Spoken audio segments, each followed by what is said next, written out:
So Come With Me Now, Johnny, you wrote what, 2008? Yeah, 7 or 8. I'd started, we were listening to this Kwaito music that we always talk about, which is the, South African style of slowed down house music sort of thing. And I basically just had this loop going around with an accordion and drums, and that was really it. I think that for a long time that was kind of that.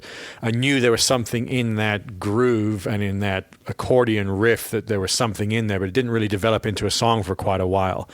And then eventually got a full song out of it, but it had an entire different bridge section in it that ended up being Take Me Back. And that was something all the guys here, I think particularly Jesse, said, that's a great section and all, and I like it, but it does not belong in this song. And I fought like tooth and nail to keep that section in the song. It was like a 5-minute song, and we kind of started having this sensation that it's a commercial song, and a powerful song, and then you've got this like minute-long section that's sort of a breakdown and a melodic anthemic thing that if you listen to the chorus of Take Me Back, that originally was in Come With Me Now. And if you think of it this way, you got 2 songs for the price of one out of that suggestion.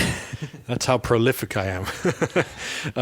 The other thing I told you to do, and this is kind of funny, is the Far Away section was originally only 1 repeat. And I think I said, that's a strong section, you should do it twice. Yeah, it's funny you said that. A lot of people in the business or the radio side of things said we should cut that section. Yeah, well, that was the irony of it, is that I thought it was a strong section, so I said do it twice, and we eventually kind of all agreed on the format of the song. And then when the song started going to pop radio, probably, 6 years later, people 8 years later. A bunch of business people or people who look at radio advertising all day long were like, you should trim that section. I think we might lose the listener. They're freaking Neanderthals, like 6 years later, 1 million singles sold later, to say, I think, I've got an artistic opinion about this song here. I've got a creative opinion here that might be relevant. It's kind of funny to talk about this song because obviously this is a song that we've become most known for. And I think a lot of people now think of this song as like, oh, that song. It's overplayed. It's in too many commercials. They associate it with WWE or whatever Dodge commercial they saw it in. And now it's got this certain image that's associated with that song. But in the beginning, literally everyone we played it to thought it's too weird. Like, it's an accordion song with a slide solo and this weird kind of groove.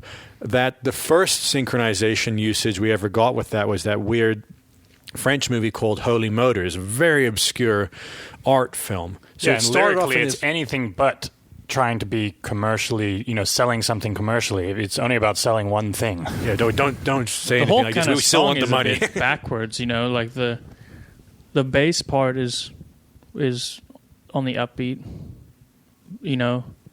and like everything's quite backwards about it.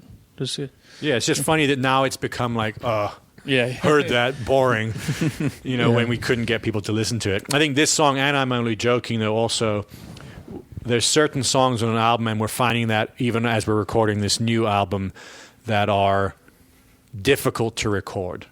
Right, there